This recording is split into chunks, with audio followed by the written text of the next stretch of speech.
Muy buenos días, chicos, tengan todos ustedes. Hoy vamos a trabajar la presentación de la fase 3, núcleo como regulador de ciclo celular, en especial el tema genoma.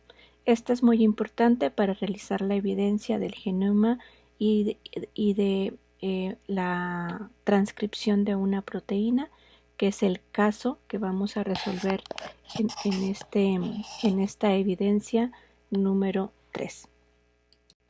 Pues el contenido de esta unidad sería establecer las características del genoma, de la estructura y la función tanto en células procariotas como eucariotas, y comprender las características estructurales y bioquímicas del ADN y del RNA. Para ello vamos a identificar y entender la terminología sobre genoma, cromatina, cromosomas, genes y ácidos nucleicos, y comprender la composición bioquímica y características de polimerización e interacciones del ADN y el ARN. Antes que nada tenemos que saber desde cuándo se conoce el ADN o los ácidos nucleicos, y estos se conocen por investigaciones que se empezaron a hacer hace casi 2 siglos, en 1869, con Friedrich Miescher, quien descubre el ADN en leucocitos y los denomina nucleína. Posteriormente, Oswald Avery, a principios del siglo pasado, él trabaja con toda esta nucleína o los componentes del núcleo, y entonces él describe el ácido desoxirribonucleico como el principal componente de los genes, y establece que estos son los que tienen la función más importante de guardar la información genética. A mediados del siglo pasado, el investigador Alexander Todd, descifra o descubre la composición bioquímica de los ácidos nucleicos y establece que los ácidos nucleicos están formados por nucleótidos. Estos nucleótidos están formados por nucleósidos y un ácido fosfórico o un grupo fosfato, y que estos nucleósidos están formados a su vez por purinas o pirimidinas, que son las bases nitrogenadas, y por una pentosa, que puede ser una ribosa o una desoxirribosa. Bueno, posteriormente la estructura tridimensional del ácido desoxirribonucleico, con esa doble cadena o esa hélice de estrógira, se establece por Watson, Crick y Wilkins, que en 1962 pues les dan el premio Nobel por este descubrimiento. Sin embargo, todos estos descubrimientos están asociados con fotografías que realizó Rosalind Franklin de estos ácidos nucleicos con rayos de difracción de rayos X, y esto genera pues esta fotografía que está en la parte superior, y que pues prácticamente le da la idea a Watson y Crick para realizar esa estructura 3D. Muy bien, pues vamos a ver ahora, ya vamos a entrar en materia para descifrar o describir lo que es el genoma. Entonces el genoma en células eucariotas pues se encuentra en dos formas. Una, en la fase mitótica como cromosomas compactos, que pues aquí estaríamos viendo en la parte derecha, y otra en forma descompactada en la interfase o en las fases del ciclo celular, sobre todo la fase G1 y G2 y la fase S, como cromatina, como lo vemos del lado izquierdo. Pues como ya sabemos, el genoma de un individuo está dentro de las células. Si es una célula eucariota, va a estar presente en su núcleo. Si es una célula procariota, va a estar presente en un área que se llama nucleoide, y guarda la información genética o los genes que generan todas las proteínas y ARNs funcionales en una célula. Y esta información va a estar dentro de esos cromosomas que van a ser replicados durante la fase S de ciclo celular y luego van a ser separados en dos células hijas en la misma proporción en tanto procariotas como eucariotas. Esto quiere decir que a través del proceso de fisión se va a separar en bacterias y por mitosis en células somáticas o que forman el cuerpo de los individuos. En el caso de organismos pluricelulares, eucariotas, pues vamos a tener que muchos, entre ellos los animales, algunas plantas, pues van a tener células germinales, que son el ovocito y el esperma, y que éstas, mediante un proceso que se llama meiosis, reducen su genoma a la mitad para cuando haya el proceso de fecundación, pues se complete ese genoma en la célula fecundada, ¿no? Y posteriormente esta célula fecundada de origen pues a todas las células somáticas y también a las células germinales a través de mitosis o de meiosis. Muy bien, pero ¿cuáles son las características del genoma de cromosomas procariotas? Bueno, el genoma bacteriano, el genoma de bacterias o de procariotas es uno solo, es un solo cromosoma en forma circular, es decir, es un ADN de doble cadena que está en forma de círculo, no tiene principio y no tiene fin. Generalmente las bacterias o los procariotas tienen un solo cromosoma que tampoco está altamente asociado a proteínas. Por eso se le denomina cromosoma en forma circular y desnudo. El tamaño promedio de estos cromosomas es de cerca de 3 millones de pares de bases, o MB como se abrevia y lo van a encontrar. Sin embargo, tenemos algunas bacterias que pueden tener, por ejemplo, 0.5 o 500,000 pares de bases, como el micoplasma, y algunas bacterias que pueden tener hasta 13 millones de pares de bases. Puede ser generalmente, como ya dijimos, puede presentar también algunos ADNs extracromosómicos, por ejemplo los plásmidos. Puede tener también ADN viral, por ejemplo, cuando es infectado por algún virus. Y hay excepciones a esta regla, ¿no? ¿Qué excepciones? Pues en cuanto a su estructura, por ejemplo, algunas bacterias que infectan animales, como la Borrelia, pues puede tener cromosomas lineales con extremos cerrados, es decir, pues prácticamente tendríamos un cromosoma, en este caso, con sus dos cadenas, que es lineal y que la terminación de las dos cadenas está cerradita, ¿no?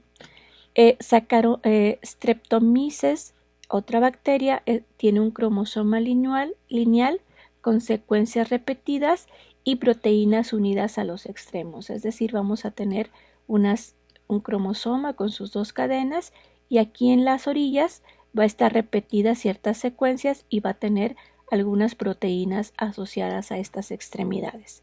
Por otro lado, en cuanto al número de cromosomas, también hay excepciones. Por ejemplo, Brucella, Rhodobacter, Vibrio, Leptospira pueden tener también ese ADN bicatenario, pero pueden presentar dos cromosomas, mientras que algunas otras pueden tener hasta 3 cromosomas y en el caso de algunas bacterias pues pueden tener de 2 a 4 cromosomas también.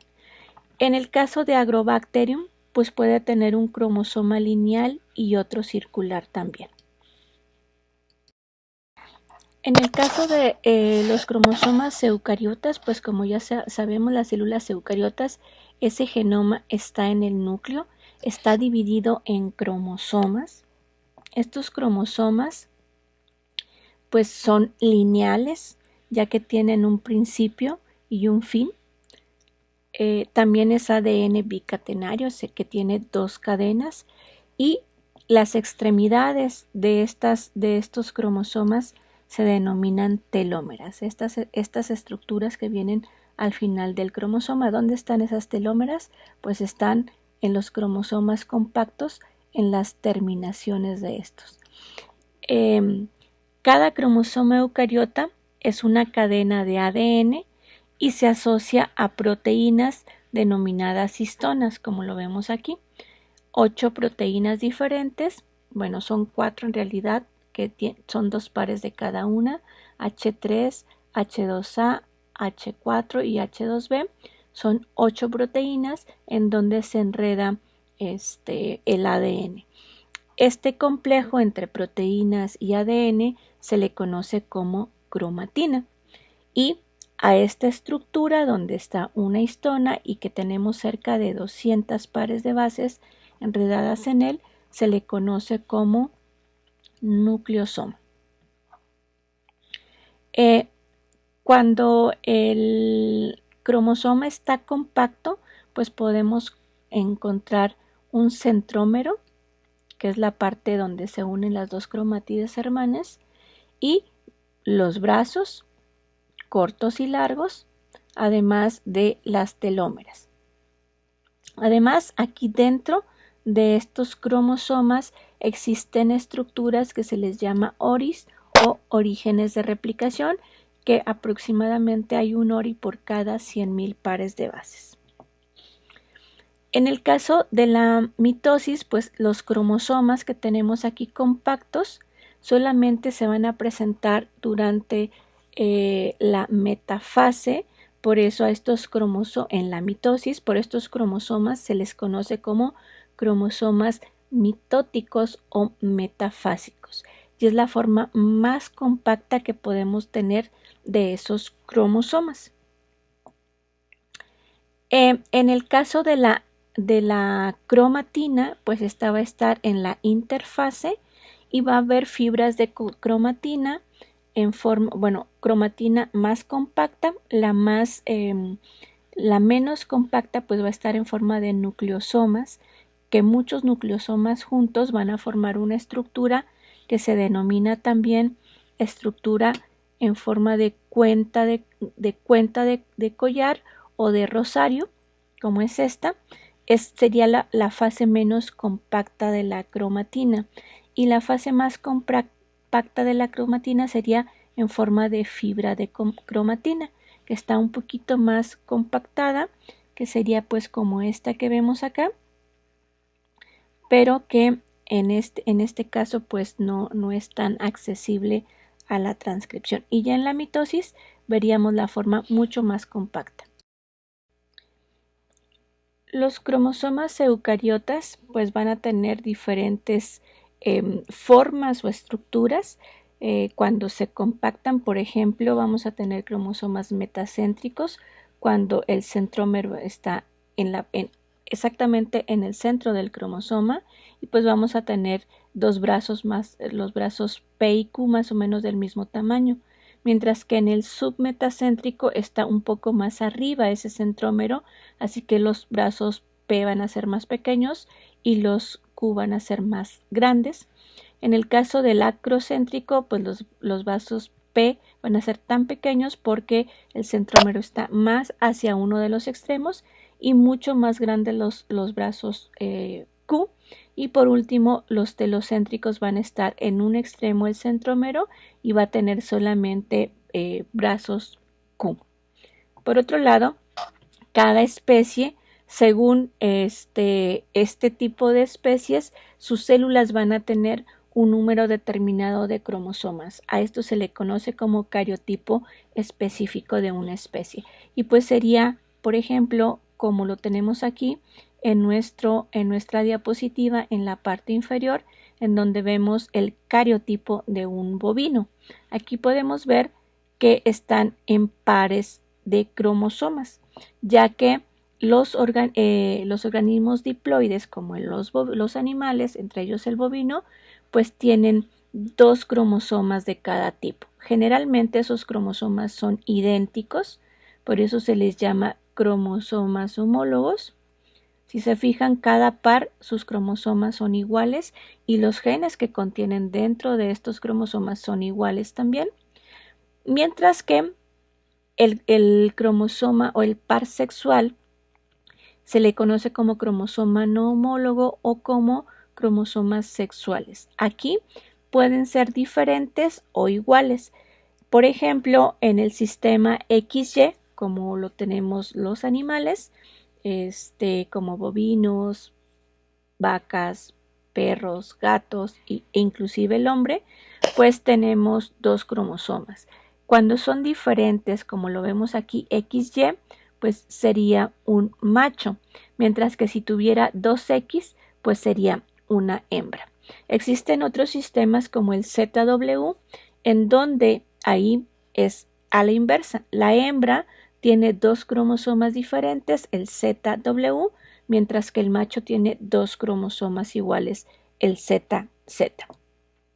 También existen algunos organismos poliploides o dentro de organismos diploides, ciertas células pueden ser poliploides. Por ejemplo, algunos peces, algunos anfibios, algunos helechos y musgo, o por ejemplo, el cromosoma gigante de la glándula salival de la mosquita de la fruta, por ejemplo. En este caso, cuando tienen más de dos cromosomas, se les conoce como organismos poliploides. Aquí podemos ver esos ejemplos de el número de cromosomas para cada especie en pares, en el total de cromosomas y en pares, y el par sexual para el macho. Por ejemplo, pues tenemos la mosca que tiene 8 cromosomas y pues posee en total 4 pares de cromosomas, 3 que son homólogos y un sexual que es XY. Para el gato pues son 38 cromosomas, 19 pares, igual que para el cerdo, con sus cromosomas para el macho que son XY y para la hembra XX. En el conejo son 44 cromosomas, en total 22 pares, con la misma nomenclatura para el macho XY. En hombre son 46 cromosomas, en total 23 pares. La oveja tiene 54 cromosomas, en total 27 pares, de los cuales 26 son homólogos y tiene el 27 que es el par sexual. En la vaca, como ya vimos, son 60 cromosomas, tiene 30 pares, de ellos 29 son homólogos y el par sexual, en este caso para el macho XY. El caballo tiene 64 cromosomas, en total 32 pares. El burro tiene 62 cromosomas, en total 31 pares. El perro y el pollo o la gallina tienen 78 cromosomas, en total 39 pares. Pero si se fijan aquí, pues es muy importante, no porque tengan el mismo número de cromosomas, los cromosomas son iguales. Por ejemplo, aquí tenemos el cariotipo del pollo, en donde tenemos aquí los pares. Los primeros pares son muy grandes y a partir del par 15 en adelante son cromosomas muy pequeños. Y el par sexual, en este caso para la hembra, serían ZW, mientras que para el macho sería ZZ. Como lo ven a ustedes aquí en esta tablita, ZW para la hembra y ZZ para el macho. Entonces, este es el cariotipo de una hembra. Por otro lado, tenemos el cariotipo del perro.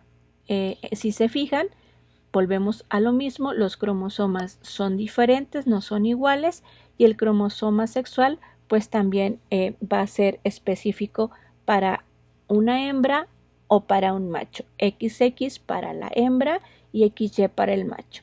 Existen en algunos insectos, por ejemplo, los gasterópodos o los grillos, en donde la hembra tiene dos cromosomas o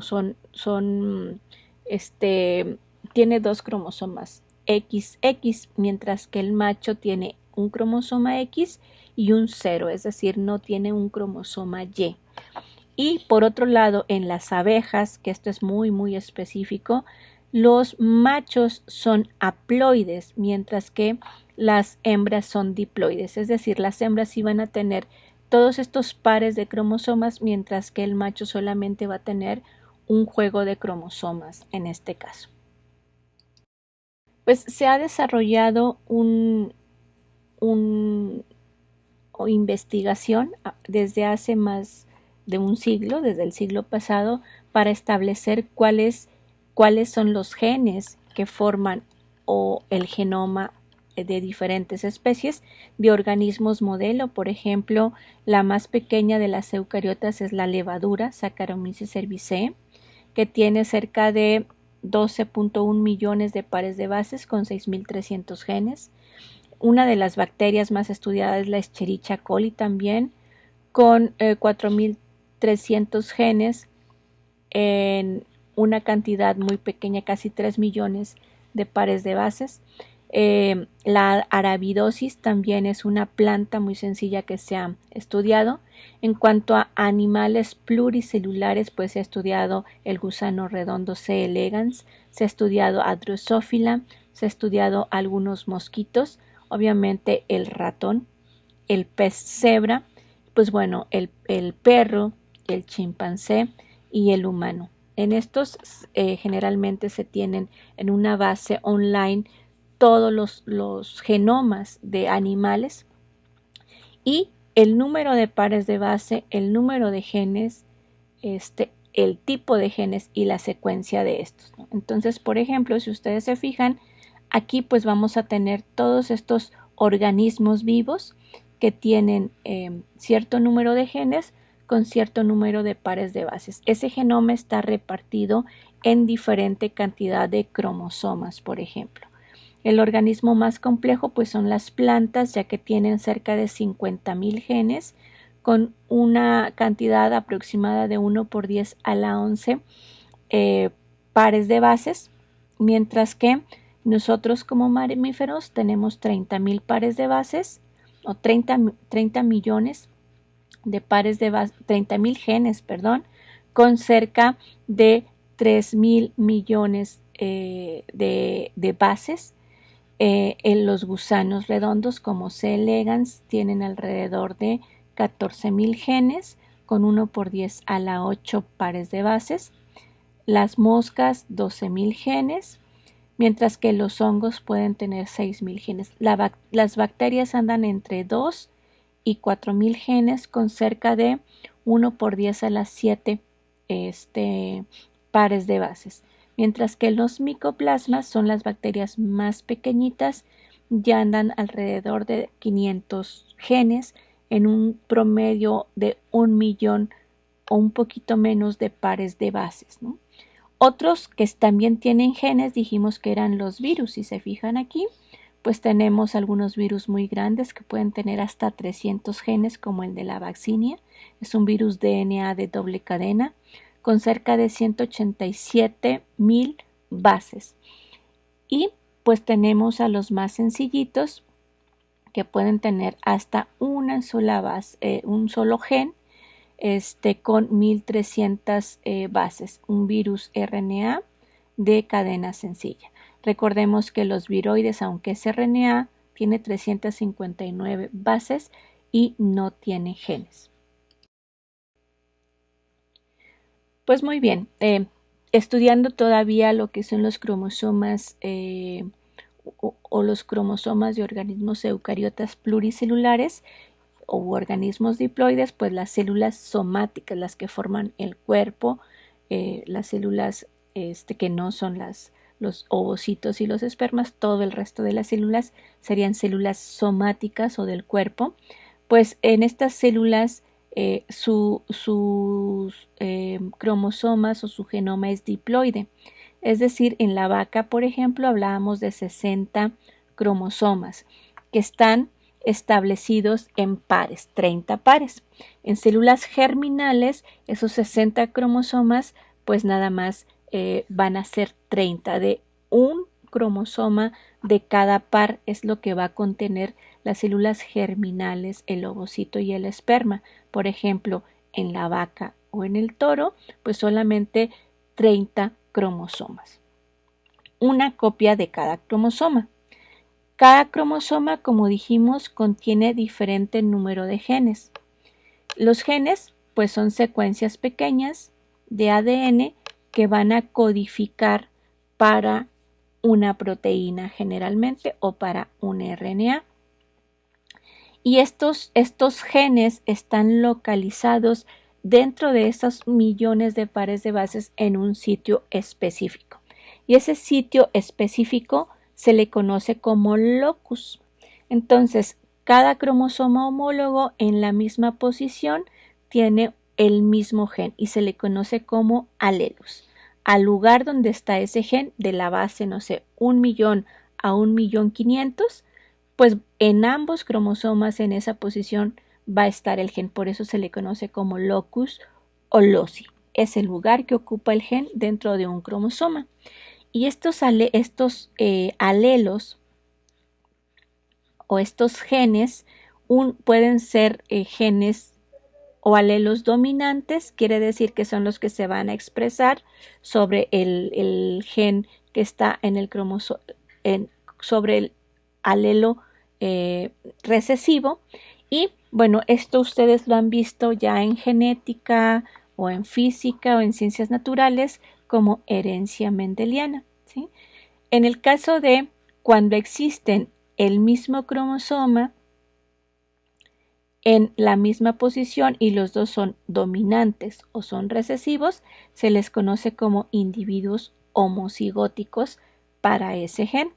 Es decir, que tienen dos alelos dominantes, uno en cada gen, uno en cada cromosoma, o que sus genes son los dos recesivos, uno en cada cromosoma. Y existe también la posibilidad de que tengamos individuos heterocigóticos, es decir, que tengan un alelo dominante y uno recesivo. Si se acuerdan ustedes, en los experimentos que hizo Mendeleev, hizo con chícharos, ¿se acuerdan? Los lisos y los rugosos. En el caso de la estructura lisa correspondía a dos genes, genes dominantes. Entonces, si yo tenía dos alelos dominantes, para que fueran lisos, pues iba a ser liso. Los rugosos, pues era de genes recesivos, 2A minúscula, y entonces teníamos pues esos chicharitos arrugados, ¿no? Cuando en la misma posición había dos genes recesivos. Y para los heterocigóticos que tienen un alelo dominante y uno recesivo, pues el dominante prevalece sobre el recesivo y se expresa, y íbamos a tener dos chicharitos también lisos. Generalmente es un 25% cuando se combinan. Cuando se combinan dos individuos heterocigóticos, pues vamos a tener el 25% de dominantes, el 25% de recesivos y un 50% de heterocigotos. Muy bien, pero bueno, la pregunta importante es, ¿todo el ADN tiene genes o qué más hay dentro de ese ADN? Bueno, pues los cromosomas van a contener esos genes, como ya dijimos, que son pues esos fragmentos de ADN que contienen la información para producir una proteína o una ARN funcional, como los de transferencia, los ribosómicos, los pequeños nucleares o nucleolares. Pero entre un gen y otro, generalmente va a haber secuencias de ADN que no codifican. Estas, si están entre los genes, entre un gen y otro, se le conoce como secuencias intergénicas, y si están dentro de los genes, se conocen como secuencias intragénicas o intrones. Entonces, dentro de un cromosoma vamos a tener genes y vamos a tener secuencias no codificantes también, que separan a estos genes. También por su tamaño en el genoma varía según el organismo. En pares de bases, como ustedes lo ven aquí, no es la misma cantidad en la levadura que en el hombre o en el arroz, y también por el número de genes que esa cantidad de ADN posee. En levaduras, si se fijan, es menos cantidad de genes, mientras que en humanos hay más y en el arroz puede haber muchos más genes. ¿Por qué en las plantas hay más genes? Pues porque requiere más proteínas para realizar una función que nosotros no realizamos, que es la fotosíntesis. Por otro lado, la densidad de genes en el genoma varía también. La densidad quiere decir qué tantos genes hay por cada cierta parte de ese genoma. En las levaduras hay más densidad génica porque el genoma es más chiquito y entonces todos esos genes tienen que acomodarse en un espacio más pequeño del genoma. Por lo tanto, sus secuencias no codificantes van a ser más pequeñas. Mientras que en organismos superiores como la mosca o el humano, en esa misma cantidad de pares de bases vamos a tener menos cantidad de genes porque el genoma es más grande. Es como si tuviéramos un jarrito y ahí quisiéramos meter, no sé, 5 canicas o 50 canicas, ¿verdad? Va a ocupar, pues obviamente, menos espacio en donde hay más cantidad de espacio que donde hay menos cantidad de espacio por haber más genes. En esta diapositiva podemos ver esas diferencias en la densidad génica. Donde hay más genes, pues en los organismos que tienen menos cantidad de ADN, porque esos genes tienen que agruparse más estrechamente entre sí, mientras que las secuencias no codificantes, que son estas que están aquí, que separan un gen de otro, aquí hay otra muy chiquitita, pues son más pequeñas, comparada con un humano, en donde aquí tenemos una secuencia, un gen, y por ejemplo acá tenemos otro, solamente 2 genes, mientras que las secuencias no codificantes, que es todo esto en blanco, pues son muchísimo más grandes. Si ustedes se fijan, de una bacteria a una levadura en esos 60,000 pares de bases, pues ya la densidad génica ha bajado. Y en Drosophila, que es la mosquita de la fruta, pues solamente tenemos en esa misma secuencia solo 9 genes. Si se fijan, entre más complejo es el organismo, más espacios entre los genes hay, por ejemplo aquí y acá, y más complejo se vuelve el genoma. Aquí podemos ver esas secuencias intergénicas entre un gen y otro, que son estos espacios blancos, mientras que podemos encontrar también dentro de los genes, por ejemplo, en este gen de la RNA polimerasa, estas secuencias que están aquí, que son secuencias intragénicas, es decir, dentro de los genes, es decir, que me van a fragmentar un gen en diferentes espacios. Si se fijan, ya entre más se vuelve complejo el organismo, más intrones o secuencias intragénicas existen. Por ejemplo, en este gen, en Drosophila solamente hay 3 intrones o secuencias intragénicas, mientras que en el humano tenemos aquí una, aquí tenemos otra, aquí otra, aquí otra y aquí otra, y así nos podemos ir contando cada una de ellas. Si se fijan, el tamaño del gen es casi 35,000 pares de bases. Si nosotros sacamos todas estas secuencias intragénicas o intrones, nos va a quedar una secuencia muy parecida en tamaño a la de Drosophila o de Saccharomyces. Eso quiere decir que los genes en organismos superiores son interrumpidos también o están fragmentados dentro de ese genoma por secuencias no codificantes que se les denominan intrones.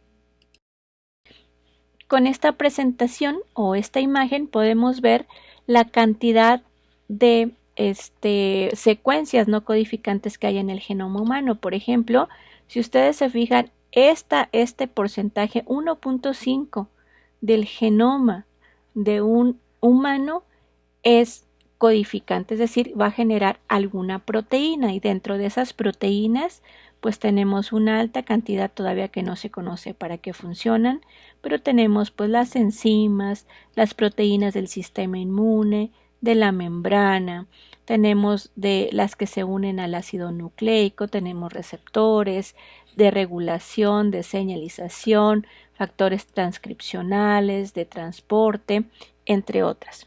Por otro lado, si se fijan, la gran mayoría del genoma es ADN no codificante, que puede estar como intrón dentro de estas secuencias o dentro de estos genes codificantes, como secuencias grandes como los SINEs y los LINEs, por ejemplo, que ocupan casi otro 30%, 33%, además de las secuencias en los centrómeros y en las telómeras no codificantes, que es cerca del 8%, secuencias duplicadas, secuencias repetidas, simples y algunas que pueden moverse en el genoma que se llaman transposones. Entonces, la mayoría del genoma no codifica, sin embargo, es muy importante para la regulación de la expresión de este 1.5% del genoma, ¿no? Así que no es ADN chatarra, como lo han denominado algunos autores en siglos pasados, ¿no? Pues dentro del ADN repetitivo no codificante, pues tenemos el que puede estar disperso en todo el genoma y pues pueden ser bloques dispersos de repetición en tándem, es decir, que sean las mismas secuencias repetidas muchas veces, por ejemplo, los mini satélites y microsatélites, que son unidades de repetición corta entre 16 y 65 pares de bases, y pueden haber de estas secuencias de 100 hasta miles de unidades, mientras que los microsatélites de 2 a 6 pares de bases se pueden repetir en bloques de hasta 50 unidades. Por ejemplo, adenina, citosina repetida 50 veces, adenina, citosina, y así dentro de las secuencias. También tenemos las repeticiones dispersas, que son un poquito más largas. Se les conoce como secuencias no codificantes cortas y secuencias no codificantes largas. Estas secuencias SINEs o LINEs están también en unidades de repetición, por ejemplo, de 100 a 500 pares de bases, y pues se repiten varias veces, pero no seguidas, sino dispersas en el genoma, igual que los LINEs. Estos pueden estar inclusive dentro de los intrones también. Y por último, el agrupado o el ADN no codificante agrupado, pues van a estar en regiones heterocromáticas, es decir, las partes del ADN que se ven más compactos y están altamente repetidas. Las que conocemos son los DNA satélites, que son repeticiones en tándem de unidades de repetición de 2 hasta 50 pares de bases, y estos van a estar en los extremos, en los telómeros y en el centrómero. Pues aquí podíamos ver ese ADN repetitivo no codificante o altamente repetitivo agrupado, que sería altamente repetitivo agrupado en las telómeras y en el centrómero, y repetitivo no codificante disperso, pues estaría en estas áreas de todo el genoma, disperso ya sea en tándem o disperso al azar. Muy bien, otro punto que tenemos que abordar es un término que se conoce como epigenética. Ya sabemos que la genética está relacionada con los genes y los genes están dentro de ese ADN, son secuencias cortas, y si se modifica ese gen, pues puede cambiar la funcionalidad de la proteína que da a la que da origen ese gen, por ejemplo. Pero también hay un término relacionado con la herencia que no está relacionada con los genes, sino con las proteínas en donde se enrollan esos genes, que se llaman histonas. Estas histonas, por ejemplo, pueden ser modificadas de tal forma que aunque esté presente el gen, pues no se exprese. Por ejemplo, una vaca que tiene una alta producción láctea, que sea una pardo suiza, por ejemplo, pues en Suiza, donde hay una temperatura adecuada, pastizal adecuado, la vaca puede producir 40, 50 litros de leche diarios. Sin embargo, si traen esa vaca ustedes acá, a México, a una altura mucho mayor que en los pastizales suizos, con una temperatura mucho más alta, con muchos parásitos que se le suben a la vaca, pues esa vaca, su prioridad no va a ser la producción de lácteos, sino la defensa del organismo y la regulación de la temperatura. Por lo tanto, esos genes de la producción láctea se van a apagar. ¿Cómo? Pues modificando las histonas para que el ADN lo retengan y no lo suelten y así no se exprese el gen. Y entonces pues eso va a ocasionar que esa vaca disminuya la producción láctea y que enfoque todo su esfuerzo en controlar las infecciones o regular la temperatura. Eso sucede también con enfermedades asociadas a cambios epigenéticos, en donde, por ejemplo, se modifican las histonas, se metila el ADN o se altera la accesibilidad de la cromatina y entonces se dejan de producir ciertas proteínas que regulan, por ejemplo, el peso o la diabetes o la hipertensión arterial o que causan problemas como lipodistrofia, cáncer o enfermedades cardiovasculares. Entonces, como esos procesos están asociados a los cambios no del ADN, sino de las histonas, por eso se le conoce como epigenética y se denomina como la herencia que no se transmite en el ADN, porque estas modificaciones se pueden heredar a las células hijas. Y si estamos hablando de un embarazo, podemos hablar de una transmisión también a el feto. Entonces, los factores medioambientales afectan a estas histonas para la expresión de esos genes y que se expresen diferentes estos genes. Bueno, ya que hablamos del genoma, de los cromosomas, de los genes, de la epigenética, de alelos dominantes recesivos, ahora vamos a hablar de la estructura del ADN y el RNA. Ustedes esto ya lo debieron de haber o lo están viendo en bioquímica, así que no vamos a profundizar mucho en estos temas. Son importantes que los conozcan, pero es más importante que se los aprendan muy bien para bioquímica.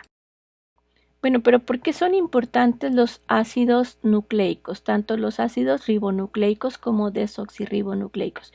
Pues es muy importante ya que estos ácidos nucleicos, el ADN, es como nuestra biblioteca celular, es como tener una biblioteca con todos esos libros que serían nuestros cromosomas y dentro de cada cromosoma vamos a tener diferentes genes que serían los capítulos de los libros, ¿no?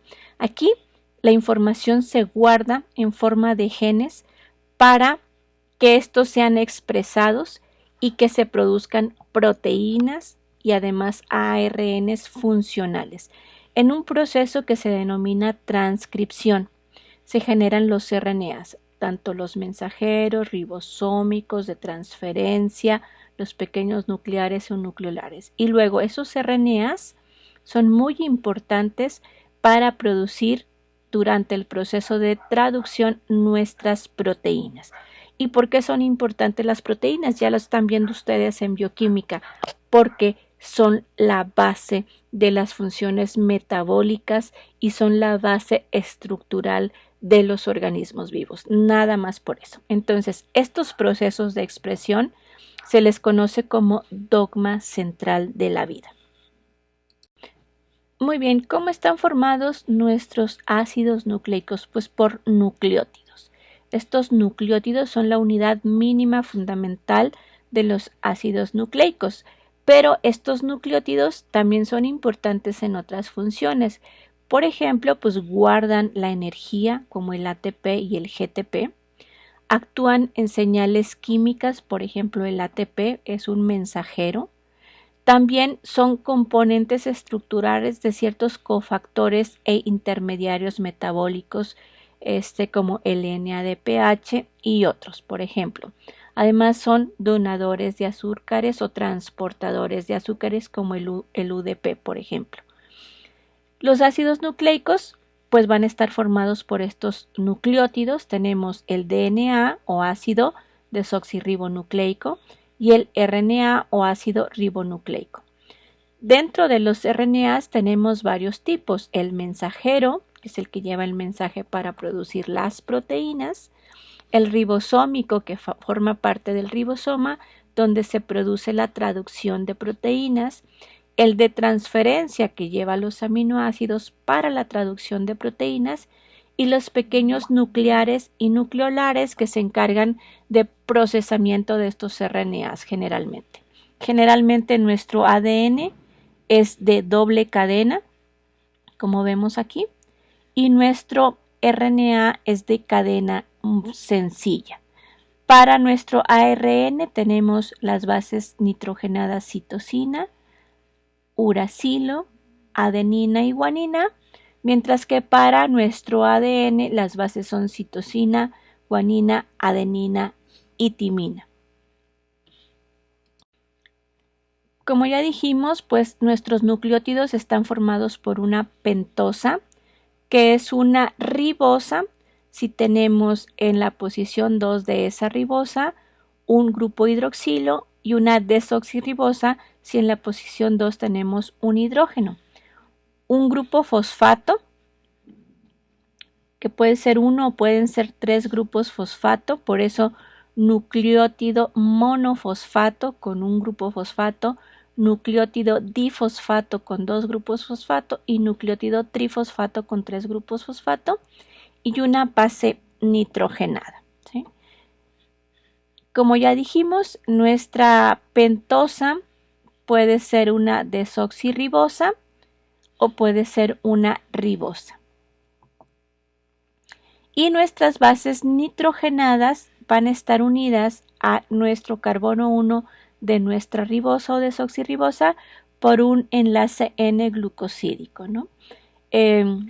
Dependiendo por el nitrógeno 1 en pirimidinas y por el nitrógeno 9 en purinas. Ahorita vamos a ver un ejemplo. Este enlace glucosídico se forma por la formación o la eliminación de agua. Cuando la molécula no contiene grupos fosfato, por ejemplo, que nada más está la base y la pentosa, se conoce como nucleósido. Si tiene una, dos o tres grupos fosfato, sería nucleósido monofosfato, difosfato o trifosfato. Pues las bases nitrogenadas pueden ser de 2 anillos y van a ser las purinas como adenina y guanina, mientras que las que tienen un solo anillo pues van a tener se denominan pirimidinas, que son la citosina y la timina en el ADN y la citosina y el uracilo en el RNA. Al proceso por el cual se forman las cadenas de RNA o de ADN se le conoce como polimerización de nucleótidos y eso forma los ácidos nucleicos. Siempre van a ser en base a un molde, la mayoría de ellos, generalmente pues de DNA, por ejemplo, un DNA molde en el cual se van a ir complementando las bases, siempre en sentido contrario. 5', 3'. En toda base, en la posición o en el carbono 5 de la pentosa generalmente va a estar el grupo fosfato al inicio de la cadena, mientras que al final va a estar un grupo hidroxilo libre, en la parte 3, en el carbono 3. Por eso se llaman 5', donde está el grupo fosfato, y 3', donde está el grupo hidroxilo. Entonces el 5' es el inicio de una cadena y el 3' es el término de la cadena. Y siempre se van a sintetizar en forma antiparalela a la hebra molde. Por ejemplo, aquí la hebra molde tiene un sentido de 3, 5' y cuando se va a ir haciendo o se va a ir polimerizando la nueva cadena, va a ser el crecimiento en sentido 5, 3'. Es decir, se le van a ir agregando al extremo 3' libre de la cadena los nuevos nucleótidos, pegándolos por un enlace que se conoce como enlace fosfodiéster. Así vamos a tener en cada cadena, en la terminación 5', el grupo fosfato libre, que está en el carbono 5 de nuestra pentosa, y por el otro lado vamos a tener un hidroxilo libre en la región 3'. Este proceso de replicación del ADN, pues lo vamos a ver ahora que veamos el tema replicación de ADN, que es el que continúa a esta clase. Ahora vamos a ver la estructura de las moléculas de ADN, cómo está establecida esa estructura, qué características tiene. Pues el ADN de sistemas celulares o de organismos vivos es una molécula de DNA de doble cadena, por eso también se le denomina bicatenaria, y que tiene cadenas antiparalelas. Si ustedes se fijan, aquí tenemos esta cadena va en sentido 5'', es decir, en dirección hacia un extremo, mientras que la otra va en dirección opuesta a la anterior. Eso quiere decir que es antiparalela. Si las dos fueran en la misma dirección sería paralela, pero es antiparalela. Y prácticamente aquí tenemos las pentosas y los grupos fosfato en los extremos. Y en forma de escalera podríamos ver en la parte central lo que son las bases nitrogenadas, que hay un apareamiento de bases. Siempre vamos a tener las timinas con las adeninas unidas entre sí con dos puentes de hidrógeno, mientras que la citosina y la guanina pues van a estar unidas con 3 puentes de hidrógeno en nuestro ADN. En los RNAs bicatenarios también va a ser lo mismo, nada más que en lugar de timinas aquí vamos a tener uracilos. Entonces son de doble cadena o son bicatenarios, antiparalelos porque van en sentido contrario y complementarios o con apareamiento de bases, adenina con timina o con uracilo y guanina con citosina. Al unirse estas cadenas forman una hélice que se llama hélice destrógira porque gira a la derecha. Y al formarse esa hélice, ustedes pueden ver que vamos a tener pues en la orilla los grupos fosfato que están aquí y las bases nitrogenadas van a estar apareadas en el centro, mientras que las pentosas pues también van a estar en la periferia con los grupos fosfato. Entonces al girarse hacia la derecha se van a formar dos surcos, un surco mayor que es este de aquí y un surco menor que es este de acá. Estos surcos mayores y menores son muy importantes, sobre todo el mayor, porque ahí se exponen las bases o los pares de bases que son reconocidos luego por enzimas que reconocen estas secuencias y que pueden realizar ciertos procesos en el ADN. Generalmente una vuelta o el diámetro de esta molécula es de 2.4 nanómetros o 24 angstroms. Una vuelta completa tiene alrededor de 10.5 pares de bases con 33.4 nanómetros o 34 angstroms de longitud. El surco menor alrededor de 1.2 nanómetros o 12 angstroms y el surco mayor, y el menor 6 angstroms o 0.6 nanómetros de longitud. En base a estas características, pues vamos a tener 3 estructuras diferentes de nuestro ADN. Vamos a tener la estructura B del ADN, que esa se da en condiciones normales o fisiológicas, es como está nuestro ADN dentro de nuestras células. Esta estructura la describieron Watson y Crick y son 10.5 aproximadamente bases por cada rotación completa, o sea, es decir, abarca un surco mayor y un surco menor. Están girados hacia la derecha, como ustedes ven en nuestra presentación, y puede cambiar de estructura B, que es la normal, a estructura A, si reducimos la humedad o si deshidratamos esta molécula.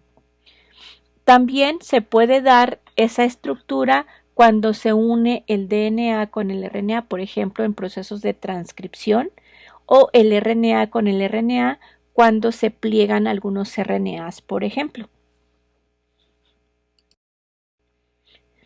La estructura B de nuestro ADN se puede dar cuando se tienen altas concentraciones de sal, cuando se deshidrata la molécula, por ejemplo, en alcoholes, o cuando se quita el agua de las células.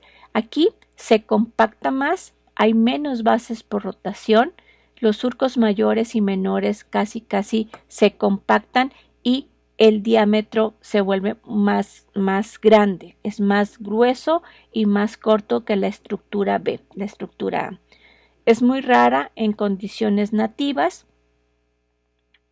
y existe solo en la forma deshidratada y difieren de la forma B por 20 grados de rotación en el eje perpendicular a la hélice.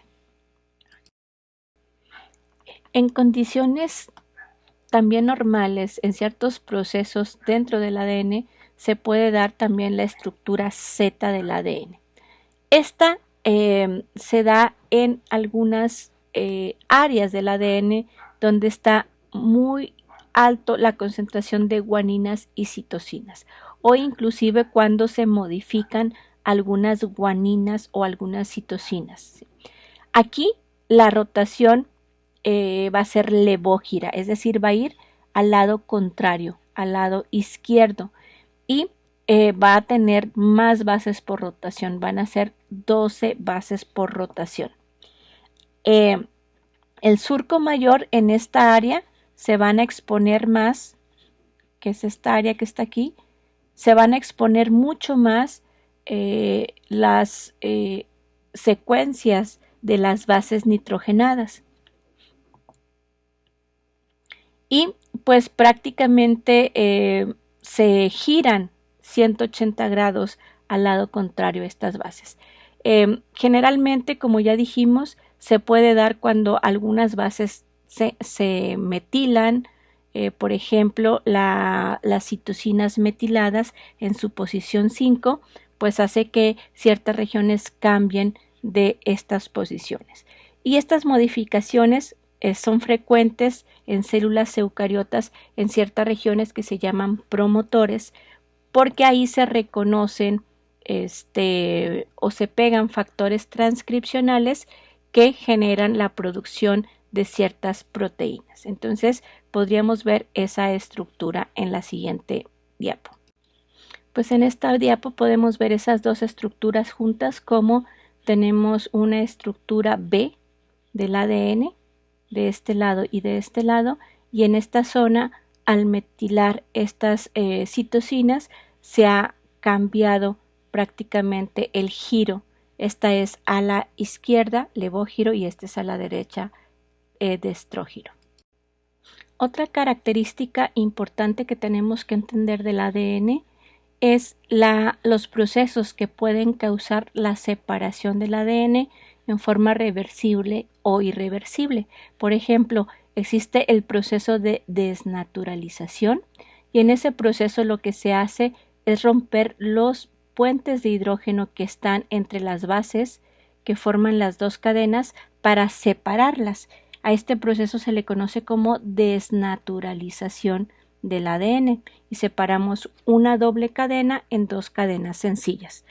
Esto se puede dar por altas temperaturas, pues más de 90 grados, por ejemplo, por pHs muy ácidos o muy básicos, o por altas concentraciones de sales que afectan esas formaciones de puentes de hidrógeno.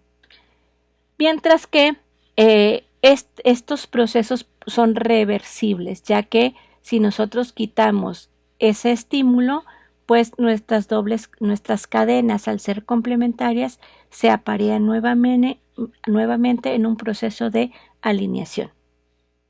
Por otro lado, vamos a tener el proceso de degradación.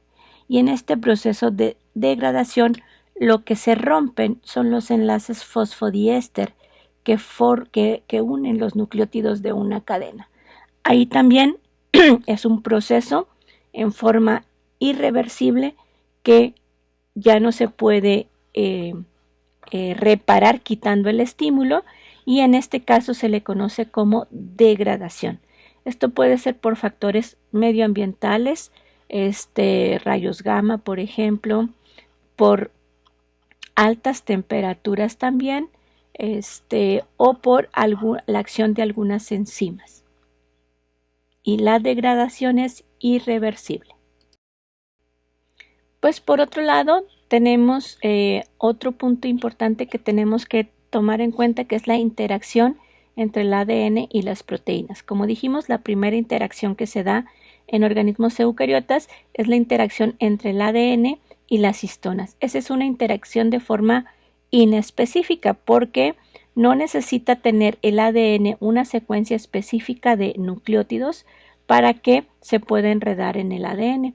Y esto generalmente se hace a través de la curva mayor, donde está la proteína, y es a través de, con las bases nitrogenadas generalmente, formando puentes de hidrógeno también.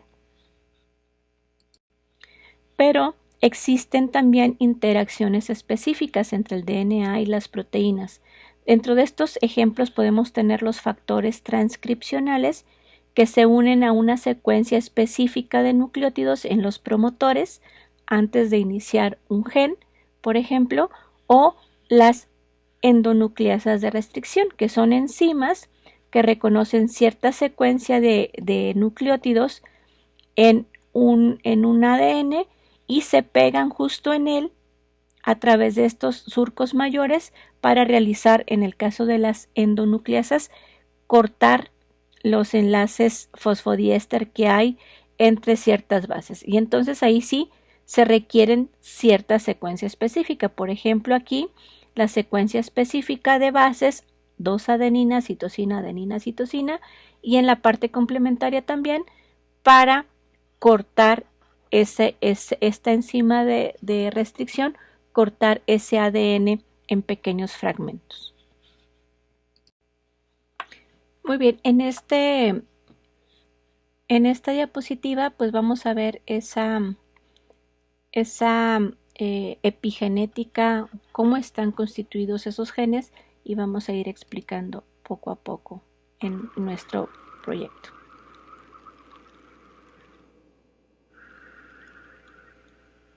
Habla de la inactivación y de la epigenética.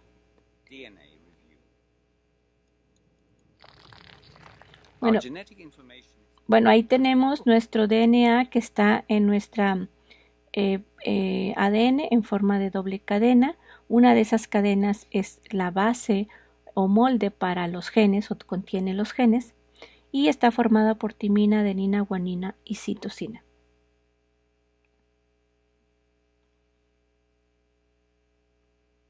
Estas, pues en forma complementaria, forman esos pares de bases. Tenemos pues varios pares de bases en las cadenas, ¿no? En el genoma consiste en 3 billones o 3.000 millones de pares de bases.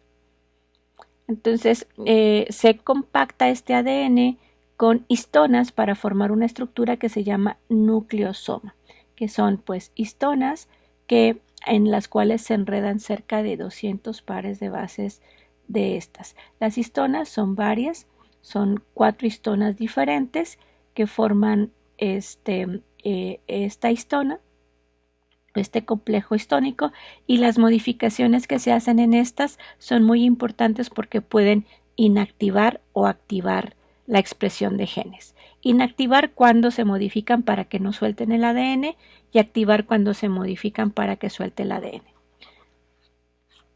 Por ejemplo, aquí pues tenemos en hembras 2 cromosomas sexuales XX y en machos un XY. En el caso de las hembras, pues siempre uno de los cromosomas X va a inactivarse en todas las células, ¿no? Esto se refiere como un proceso epigenético también. Y es muy importante para la expresión de ciertos genes. Entonces, en todas las células animales, pues tenemos uno de los cromosomas Y que se compactan al azar en cada célula. ¿Y cómo vamos a ver a esa cromatina compactada? Pues si se fijan, ahí está una celulita, está su núcleo,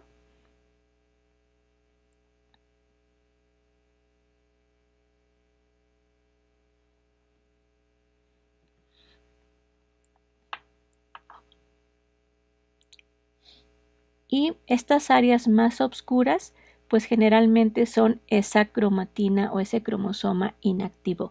Uno de los X se inactiva y se compacta y el otro está altamente activo, está transcribiendo los genes.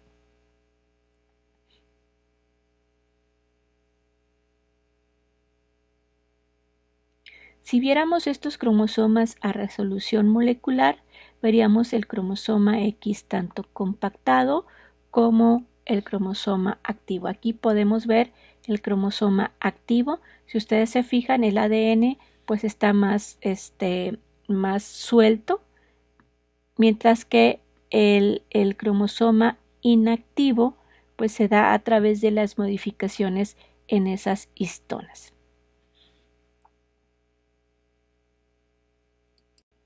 Pues muy bien, hemos terminado la parte de genoma y vamos a ver qué nos pide la evidencia de reporte de resolución de caso de la expresión génica de una proteína seleccionada con respecto a este tema.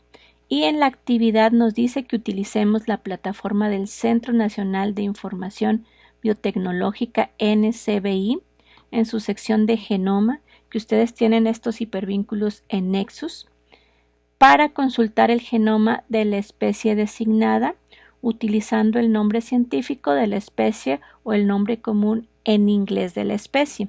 Lo que van ustedes a buscar es encontrar en Nexus, en esta plataforma, qué especie se les designó de acuerdo al equipo que son, si son el 1.1, el 1.2 o el 2.1 o 2.2, ahí van a buscar ustedes y el nombre en inglés o el nombre científico lo van a buscar en la plataforma buscando genoma completo.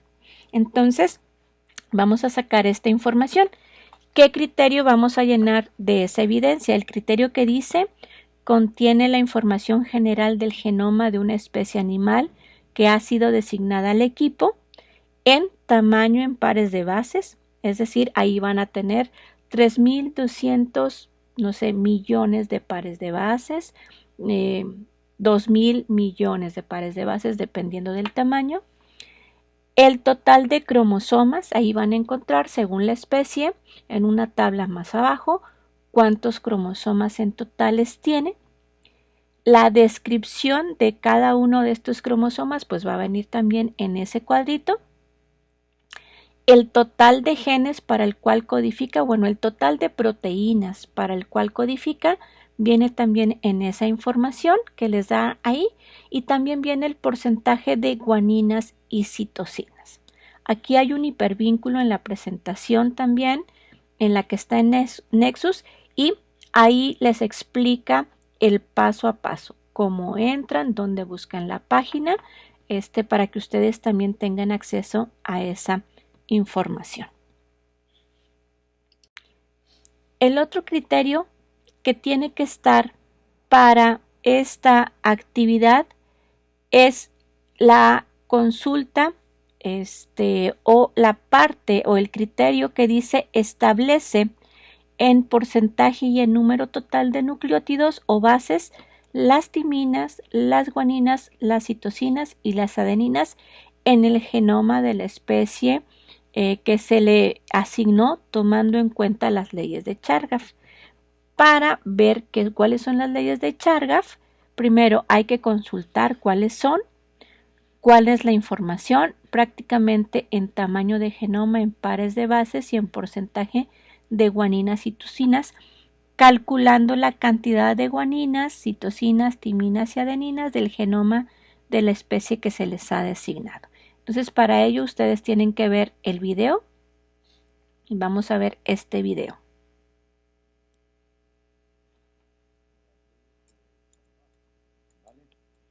Para eso, como esto es un vídeo, te doy la posibilidad de que leas con atención estas leyes, ¿de acuerdo?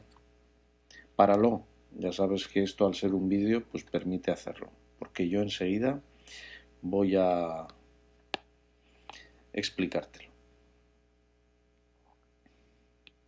De la lectura de estas leyes se desprende lo siguiente. Mira, si tú tienes una especie, el ser humano, y tienes otra especie, Esto de aquí, aunque no lo parezca, va a ser un ratón. El ojo y aquí los bigotillos. Te dice que si aquí hay una secuencia de bases, cantidades distintas, para el humano, para el ratón van a ser distintas. ¿De acuerdo? Bueno, si ahora cojo yo a este humano, le cojo una célula del cerebro, una neurona y una de su hígado, resulta que tienen las mismas bases, la misma información genética. Si ahora este individuo resulta que envejece, le pongo aquí un bastón, la información genética de cualquiera de sus células es la misma. En conclusión, para un mismo individuo, la secuencia de bases, es decir, el porcentaje también de timina, citosina, guanina y adenina, no varía a lo largo de su vida y todas sus células tienen la misma información. Pero estoy hablando de un individuo, es lo único que no cambia. Porque si yo ahora tengo aquí otro individuo de la misma especie, ¿vale? Resulta que este porcentaje de bases sí que es diferente a la de este de aquí, y una de sus células de este individuo va a tener un porcentaje de bases diferente a la de esta individua, porque su información genética es diferente. ¿Entendido? Esto es lo que nos dicen estas leyes o principios, ¿vale? Lo único constante, esa es la conclusión que tienes que sacar, es la información genética dentro de un mismo individuo de una misma especie. Bueno, ¿esto qué significa? Que siempre el porcentaje de adenina va a ser igual al porcentaje de timina.